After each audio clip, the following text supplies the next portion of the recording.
Man and Wife by Tony Parsons. Read by James Frain.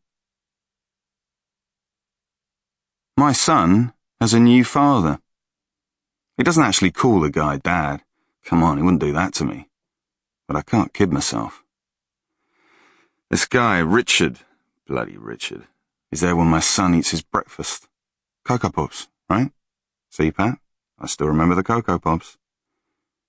Richard is there when my boy plays quietly with his Star Wars toys, playing quietly because Richard is more of a Harry Potter man, not so big on lightsabers and Jedi Knights. And Richard is there at night, sharing a bed with the mother of my son. Let's not forget that bit. So, how's it going? I asked my son the same question every Sunday as we took our places in the burger bar, our happy meals between us, among all the dads and little boys and girls just like us.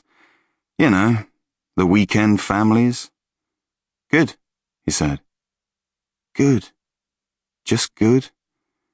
When he was smaller, you couldn't stop him talking. He was full of questions. How do I know when to wake up? Where do I go when I'm asleep? How do I grow up? Why doesn't the sky stop? You're not going to die, are you? And is a Death Star bigger than the moon? You couldn't shut him up in the old days. School's okay? You getting on with everyone in your class? Good, he repeated, poker-faced, drawing an impenetrable veil over his life with one little word. We went through this routine every weekend. We've been doing it for 2 years, ever since he went to live with his mother. I asked him about school, friends, and home. He gave me his name, rank, and serial number. He was still recognizably the sweet-natured child with dirty blonde hair who insisted his name was Luke Skywalker when he was 3, who tried to be very brave when his mother left me when he was 4, and everything began to fall apart. Still my Pat. But he didn't open his heart to me anymore. There were walls dividing us, and they were the walls of his new home. Another few years and he would have spent most of his life living away from me. These Sundays were the high point of my week. Nothing was as good as this day, this whole glorious day, that I got to spend with my boy. We didn't do anything special, just the same things we'd always done, bouncing merrily between food and football, park and pictures, games arcade and shopping mall.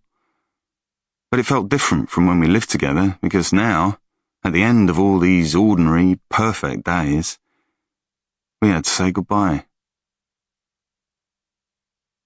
On Sundays, the burger bar was always packed with one-day dads making stilted small talk with their children, trying to make up for all the lost time and never quite succeeding. When there were unpleasant scenes, tears, or raised voices, the Egg McMuffin abruptly and angrily abandoned an overwrought demand to get Mummy on the mobile phone, we felt for each other, me and all the other Sunday dads.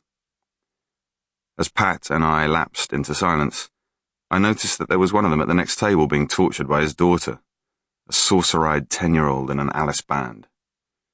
Je suis végétarien, said the little girl, pushing away her Big Mac. Her father's mouth dropped open. How can you possibly be vegetarian, Louise? You weren't last week. Je ne mange pas de viande, insisted the little girl. Je ne mange pas de bœuf. I don't believe it, said her father. Why didn't you tell me you'd turned vegetarian? Why didn't your mother? Je suis allergique aux Happy Meals, said the girl. Pat's mouth hung open with wonder. Everything bigger children said or did impressed him, but this was possibly the first time he had seen a bigger child speaking a foreign language outside the movies or TV. Japanese, he whispered to me. He assumed all foreign languages were Japanese. His mother was fluent. French, I whispered back. Why is she talking French then? He asked me, suddenly perking up. And it was just like the old days. Pat bringing me one of life's little puzzles to unravel. I leapt upon it with gratitude. That little girl is French, I said. I looked at the poor bastard who was her father. Half French. Pat widened his eyes. That's a long way to come. French is a long way. France? You mean France is not as far as you think, darling. Paris is just 3 hours on the train from London. What train? Very fast train, the Eurostar. It goes through a tunnel under the sea. My son pulled a doubtful face. Under the sea? No, I don't think so. Bernie Cooper went to French in the summer. Sample complete. Ready to continue?